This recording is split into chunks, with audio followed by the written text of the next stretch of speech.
Bonjour à tous, bienvenue à notre atelier. Je suis Sophie Morel, je m'occupe de la communication et du marketing chez Exalog. Pendant la demi-heure qui suit, nous allons parler de la sécurité sur le réseau Swift. Alors dans un premier temps, je vous présenterai les mesures mises en place par Swift pour sécuriser son réseau. Et ensuite, je vous parlerai des programmes SIP et CSP. Pour finir, Thierry Cohen, directeur commercial, vous expliquera comment Exalog peut vous aider à sécuriser vos communications Swift. Avant de commencer, je vais faire un bref rappel de ce qu'est la connectivité Swift. Donc Swift, c'est une coopérative de banque créée dans les années 70, dont l'une des missions est de proposer des services sécurisés de messagerie financière sur un réseau privé. Au départ, ces services sont interbancaires uniquement, mais à partir des années 80, le réseau va petit à petit s'ouvrir aux entreprises. Dès sa création, Swift est international. Et aujourd'hui, le réseau est connecté à plus de 8000 banques dans 200 pays à travers le monde. Les informations qui sont véhiculées sur le réseau Swift sont hautement sensibles et c'est pourquoi la sécurité est au cœur des préoccupations. En tant qu'entreprise, si vous souhaitez utiliser le réseau Swift pour vous connecter à vos banques dans le monde, vous avez deux possibilités. Soit vous décidez d'héberger votre propre plateforme de connectivité Swift chez vous, soit vous passez par un prestataire de connectivité, à savoir un service bureau ou un éditeur de logiciels de cache management. Dès sa création, Swift a fait en sorte de proposer un niveau de sécurité maximal sur son réseau. Cela passe par des éléments matériels et logiciels. On peut par exemple citer l'utilisation des pare-feux, la redondance de tous les systèmes, la duplication des données et l'analyse des flux. De cette manière, les informations qui sont véhiculées sur le réseau sont ultra sécurisées, à partir du moment où elles se trouvent sur le réseau Swift.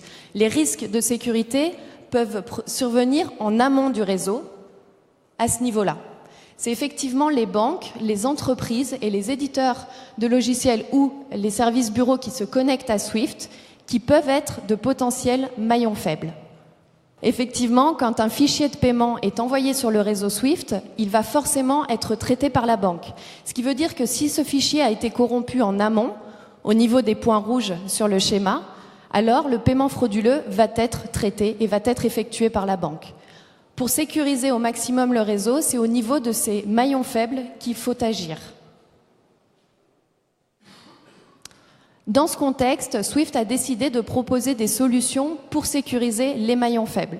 Cette décision a notamment été motivée par les attaques survenues auprès des banques qui se connectent au réseau. On a tous en mémoire le problème de la Banque du Bangladesh. Les objectifs de Swift, c'est d'améliorer les mesures de sécurité à respecter en tenant compte des nouvelles menaces auxquelles l'industrie financière doit faire face. Un autre objectif est de créer un référentiel de bonnes pratiques pour aider les acteurs du réseau et pour faire en sorte que tout le monde soit conscient des risques encourus. Et enfin, Swift souhaite augmenter la transparence en publiant une liste des organisations qui respectent et de celles qui ne respectent pas ces bonnes pratiques de sécurité. Pour atteindre ces objectifs, Swift a donc créé deux programmes. Le SIP, qui s'adresse aux partenaires Swift et aux prestataires de connectivité, et le CSP, qui s'adresse aux banques et aux entreprises qui utilisent le réseau Swift. Selon Swift, la seule manière de lutter contre les nouvelles menaces est d'agir de manière coordonnée. Il faut que l'ensemble de la communauté soit sensibilisé à ces problématiques de sécurité et que tout le monde prenne ses responsabilités. Alors voyons maintenant en détail ce que sont le SIP et le CSP. Le SIP, tout d'abord, définit les standards de sécurité que doivent respecter les prestataires de connectivité. Grâce à ce programme, Swift s'assure que les services proposés par ses partenaires sont aussi sécurisés que le réseau Swift lui-même. De cette manière, les prestataires ne sont plus des maillons faibles dans le système de sécurité. Qui est concerné par le SIP? Donc les services bureaux et les éditeurs de logiciels de cache management qui proposent une connexion Swift à travers l'offre L2BA. Donc le SIP est un cahier des charges précis basé sur des standards internationaux reconnus en matière de sécurité et qui liste toutes les mesures de sécurité à respecter. Chaque prestataire de connectivité subit un audit réalisé par SWIFT qui va vérifier chacune des mesures du SIP. Si jamais des faiblesses étaient identifiées et qu'aucune mesure corrective n'est prise, dans ce cas-là, le prestataire de connectivité sera exclu du programme et ne pourra plus proposer de connectivité SWIFT. Donc, être en accord avec le SIP, pour un prestataire de connectivité, c'est une obligation. Alors que le SIP s'adresse aux fournisseurs de connectivité, le CSP, lui, concerne les banques et les entreprises qui utilisent le réseau SWIFT. C'est donc ce programme-là qui vous intéresse particulièrement en tant qu'utilisateur ou futur utilisateur du réseau SWIFT. Donc, le CSP est une liste de nombreuses mesures que SWIFT recommande de respecter en matière de sécurité et qui sont regroupées en 7 thèmes. On ne va pas tous les détailler parce que c'est un peu long, mais les 3 premiers thèmes traitent de la sécurité informatique de la plateforme de connectivité SWIFT, qui est la porte d'entrée sur le réseau. Il faut que cette plateforme soit protégée contre les attaques, grâce à l'utilisation de firewall par exemple. Il faut que les informations qui circulent entre la plateforme et votre système d'information ne puissent pas être consultées ou modifiées pendant le transport. Et il faut également que les accès au site d'hébergement soient très sécurisés. Ça, c'est les 3 premiers thèmes. Ensuite, les 2 thèmes suivants concernent l'activité humaine liée à votre plateforme de connectivité SWIFT. Il s'agit des droits d'authentification des utilisateurs et des droits de connexion. Il faut que vous sachiez qui se connecte, de quelle manière et quelles sont les actions autorisées une fois cette personne connectée. Toutes les personnes qui interviennent sur la plateforme SWIFT, qui donc ont des droits étendus, doivent avoir fait l'objet d'enquêtes au préalable avant de pouvoir être habilitées. Voilà ce que recommande SWIFT. Et enfin, les 2 derniers points vont traiter de la détection des incidents et de la gestion de ces incidents. Il faut que vous déterminiez ce qui est considéré comme une activité anormale et que vous surveilliez votre plateforme SWIFT pour détecter les dites activités si elles se présentaient. Il faut également que vous sachiez en amont comment réagir en cas de problème, que vous ayez formé et informé vos utilisateurs pour qu'ils sachent les mesures à prendre. Maintenant que vous en savez un peu plus sur le CSP, voici les 3 étapes que SWIFT recommande de suivre pour être en conformité avec son programme. La première étape est de comprendre chacune des mesures listées dans le CSP et de vérifier que vous les appliquez bien. Si jamais ce n'est pas le cas, vous devez prendre des mesures correctives. Une fois que vous avez fait ces 2 étapes-là, il va falloir que vous remplissiez une self-attestation sur le site de SWIFT. Donc c'est une déclaration dans laquelle vous allez lister les mesures que vous respectez et celles que vous ne respectez pas. Donc chaque banque ou entreprise utilisatrice du réseau SWIFT doit avoir rempli sa self-attestation. Par la suite, vous pouvez demander à vos partenaires bancaires de consulter leur attestation. Et de la même manière, vos banques pourront vous demander à voir votre attestation. L'idée de SWIFT avec ces 2 programmes, c'est vraiment de sensibiliser l'intégralité de la communauté et des acteurs du réseau SWIFT aux problématiques de sécurité. C'est de diffuser des bonnes pratiques et c'est de militer pour la transparence entre les acteurs, notamment avec la diffusion des self-attestations. Et évidemment, l'objectif final derrière tout ça, c'est de sécuriser au maximum le réseau SWIFT. Voilà, je vais laisser maintenant la parole à Thierry Cohen qui va vous expliquer, vous montrer comment Exalog peut vous aider à y voir plus clair dans tout ça et à sécuriser vos communications SWIFT. Merci, bonjour à tous. Donc, comme Sophie a pu vous l'expliquer, héberger sa propre plateforme SWIFT chez soi devient de plus en plus contraignant pour une entreprise, puisque vous voyez que le CSP est presque aussi contraignant que les obligations que nous avons, nous, en tant qu'opérateurs de connectivité SWIFT. Même si vous n'êtes pas dans l'obligation de le respecter, c'est de toute façon, en termes de clarté de transmission d'informations auprès de vos banques, une information majeure de savoir si vous êtes correctement connecté au réseau. Donc c'est pour ça que l'offre d'Exalog va vous aider finalement à vous débarrasser partiellement de ces contraintes de sécurité en vous apportant une offre de service complète pour votre connectivité. Donc Exalog, d'abord, qui sommes-nous? On est spécialiste de la sécurité sur Internet depuis plus de 18 ans, puisque nous avons commencé à héberger des solutions sécurisées de communication bancaire par Internet à la fin 99, début 2000. Donc on a vraiment une expérience dans ce domaine depuis très longtemps. Et puis, évidemment, comme nous sommes prestataires de connectivité SWIFT via ce qu'on va voir tout à l'heure, une plateforme L2BA, nous sommes soumis au SIP et nous avons été audités par SWIFT encore une fois en fin d'année dernière, et nous sommes apparus parmi les meilleurs élèves en termes de classement et de qualité de sécurité de ce que nous apportions à nos clients. Et puis, bien sûr, en tant que prestataire de connectivité, on va se charger pour vous de votre CSP, de le remplir, de vous aider, si vous voulez, à renseigner toutes les données techniques, puisque c'est nous qui les connaissons, c'est nous qui les maîtrisons. Et vous allez être débarrassé de cette partie administrative de la relation avec SWIFT. Donc, que ce soit au travers du SIP et de la plateforme d'hébergement, mais aussi au niveau du logiciel All My Banks que je vais vous présenter, nous avons été audités sur les deux systèmes et nous sommes certifiés par SWIFT sur le logiciel All My Banks, qui est le logiciel de cache management international que je vais vous présenter. Donc All My Banks, c'est avant tout un logiciel de cache management international qui s'adresse aux groupes qui ont des entreprises, des filiales à l'étranger. Donc c'est une solution de trésorerie groupe qui vous permet de gérer vos cash pools, des centrales de paiement, vos communications avec les 8000 partenaires bancaires connectés au réseau. C'est un outil de reporting au travers de AMB Chart et d'outils de reporting graphique pour générer vos rapports de gestion.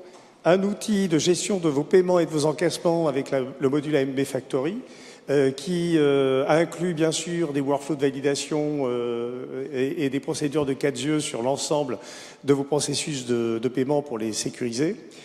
Et AMB Connect et le système FTP Bank sont des interfaces avec vos systèmes d'information afin d'échanger les fichiers directement entre notre plateforme et le logiciel. Donc les systèmes de workflow et de validation fonctionnent bien sûr en ligne au travers de l'application, mais aussi par téléphone mobile, puisque les utilisateurs qui sont très mobiles et qui ne sont pas toujours à leur poste de travail pourront connecter à l'application mobile pour valider les ordres en attente. Donc, All My Banks, comme je vous l'ai expliqué tout à l'heure et comme Sophie a pu le préciser déjà, en fait, est connecté à une plateforme L2BA. L2BA, c'est une plateforme technique fournie par SWIFT et qui nous permet d'être déjà prêt pour votre connectivité sur le réseau SWIFT.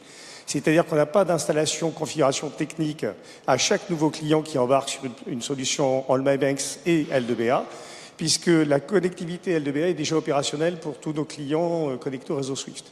Donc une mise en œuvre du réseau SWIFT, quand on embarque en L2BA et All My Banks, ça constitue à signer un contrat avec SWIFT, signer des contrats avec vos banques et effectivement, quand même, une fois que ça s'est fait, de faire des tests de connectivité. Mais vous êtes quand même débarrassé de toute la partie sécurité technique et connectivité SWIFT puisqu'elle est déjà préconfigurée et opérationnelle au jour de votre onboarding. Donc, pour résumer, en fait, on a une offre vraiment qui répond à vos enjeux pour la connectivité SWIFT, puisque vous avez une plateforme ultra sécurisée d'hébergement, c'est-à-dire que ce sont des data centers qui sont certifiés ISO 27001, ISAE 3402, c'est-à-dire qu'on est dans le plus haut niveau de sécurité informatique au niveau d'hébergement. Vous avez des systèmes de gestion fine des habilitations qui commencent d'abord par une authentification à double facteur pour l'accès à l'application, mais après, bien sûr, une pleine ségrégation des tâches à l'intérieur du groupe. Donc, on a énormément travaillé avec nos clients sur cette partie-là de ségrégation des tâches et d'amélioration de la ségrégation des tâches dans nos applications. Et derrière cette ségrégation des tâches, on a en plus des workflows de validation et des règles des 4 yeux sur tout ce qui est référentiel dans le logiciel, Puisqu'en fait, ce qui est important, c'est de toujours s'assurer qu'un opérateur ne puisse jamais envoyer des ordres de A à Z tout seul, sans l'intervention d'un deuxième, au minimum d'une deuxième personne dans le groupe. Donc, ségrégation des tâches, principe des 4 yeux, et en plus, comme je vous l'ai expliqué tout à l'heure avec notre plateforme de transfert de fichiers, on a favorisé tout ce qui était STP, c'est-à-dire Straight-Through Processing, c'est-à-dire l'envoi direct des fichiers, l'automatisation des envois de fichiers pour éviter toute intervention humaine, éviter les erreurs et éventuellement les malversations.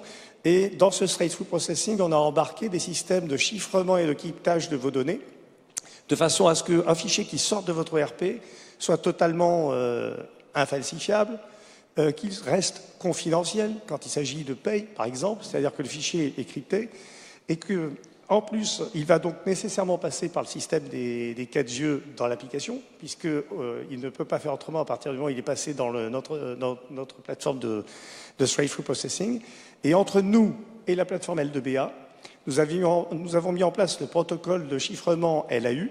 Et le LAU, en fait, c'est quoi? C'est un système Swift qui signe tous vos fichiers qui sont envoyés à la plateforme. C'est-à-dire que votre plateforme L2BA, chez nous, ne peut rien envoyer à vos banques sans que le fichier soit passé, ou l'ordre saisi en ligne, ne soit passé par un workflow de validation dans l'application. Donc on a vraiment bétonné complètement la circulation des fichiers dans l'application. Et bien sûr, parce que ça c'est indispensable dans une application de cache management, c'est la traçabilité, c'est-à-dire être capable de savoir qui fait quoi, qui a fait quoi, donc d'avoir des livres journaux de vos habilitations, de vos pouvoirs et de vos droits, et d'être capable aussi de savoir quelle remise est partie, pas partie, avec les accusés réception des banques. On a effectivement l'intégralité du circuit du fichier et des paiements qui sont tracés dans l'application. Donc bien sûr, ce sont des systèmes qui, je vois quelques-uns de nos clients qui évoluent chaque année, puisque la sécurité, c'est pas un chantier qui se termine, hein, c'est un chantier qui se débute. Donc c'est toujours de l'amélioration et de l'amélioration des processus, mais aujourd'hui, on a quand même une maturité au niveau de nos processus de sécurité pour nos clients. Donc pour conclure, et après vous laisser la parole à vos éventuelles questions, je voudrais juste résumer en quelques points en quoi notre offre répond à la sécurité de vos projets Swift et comment on peut vous accompagner dans ce domaine. Donc, effectivement, c'est indispensable et c'est la vocation du SIP. On a une plateforme 100% sécurisée au niveau de l'hébergement de vos données. Mais ça ne suffit pas. Il faut aussi une application de cache management qui, elle aussi, embarque des systèmes de sécurité parce qu'encore une fois, il faut que la porte d'entrée soit vraiment fermée aux agressions externes et aux fraudes internes, puisque les deux sont là. Et puis, vous avez au niveau de Swift un interlocuteur technique unique, puisque dès que vous avez signé votre contrat Swift, tout ce qui concerne la partie purement technique, technologique, sécurité, mise en œuvre des systèmes de sécurité, mise à jour permanente, puisque c'est sans cesse des mises à jour sur la plateforme Swift qui sont opérées par nos techniciens. Tout ça est pris en charge par Exalang jusqu'à votre déclaration CSP qu'on vous aide à remplir, ou plus exactement qu'on remplit pour vous. Et puis, bon, tout ça c'est bien beau, mais il ne faut jamais oublier le facteur humain. Parce qu'effectivement, c'est le dernier maillon faible de la chaîne, et vous le savez, c'est le dernier point d'entrée de toutes les données. C'est celui qui va valider un ordre, c'est celui qui va saisir une opération. Et donc ce dernier maillon faible, on a édité un livre sur la sécurité, enfin un livre blanc sécurité que je vous engage à aller consulter sur notre site internet. Effectivement, il faut investir en formation, en information, en sensibilisation permanente et en contrôle. C'est-à-dire que vous devez mettre en place des procédures de contrôle. Alors, j'ai entendu de tout, hein. Ça a été des contrôles aléatoires, des gens qui font exprès d'envoyer des fausses remises dans le circuit pour voir comment se comportent leurs utilisateurs. Mais en tout cas, en dehors du contrôle, il y a surtout de la sensibilisation à l'information. Il faut vraiment investir là-dessus parce que je sais qu'on entend parler d'intelligence artificielle et tout ça pour aider et améliorer la partie sécurité. Mais je pense que l'histoire nous a prouvé que quand même, l'homme qui est un maillon faible est aussi un maillon de la sécurité. Et il faut le mettre en tant qu'acteur de votre sécurité plutôt que de le mettre en tant que subisseur de tout ça, parce qu'effectivement, vos utilisateurs, vos collègues, vous devez leur expliquer que cette sécurité, c'est que de la contrainte. Malheureusement, c'est que de la contrainte. Il faut vivre avec cette contrainte, mais il faut savoir la domestiquer et travailler avec. Donc, il n'y a pas de sécurité sans peine, c'est clair. Et bon, voilà, je voulais quand même insister sur ce dernier point parce que on pourra vous mettre tous les systèmes de sécurité et dans nos systèmes d'information, mais si vous ne formez pas vos utilisateurs au risque, et surtout, comme le disait Sophie tout à l'heure, à que faut-il faire dès que j'ai un doute? Parce que c'est ça qui est important. Dans le processus, il y a un doute. Et le doute, il ne faut pas le laisser passer. Si on a un doute d'un événement et d'un incident de sécurité, il faut tout de suite le remonter. Et pour ça, il faut vraiment éduquer les gens à reconnaître les possibles fraudes ou en tout cas tentatives de fraude. Voilà ce que je voulais vous dire sur ce point-là. Et que nous avons donc sur le site exalogue.com un livre blanc sécurité des paiements qui englobe toute la sécurité des paiements, pas uniquement Swift, hein, bien sûr, mais vous avez quand même tous les principes généraux qui sont rappelés dans ce livre blanc que je vous engage à télécharger. Merci à tous. Merci. Bonne journée.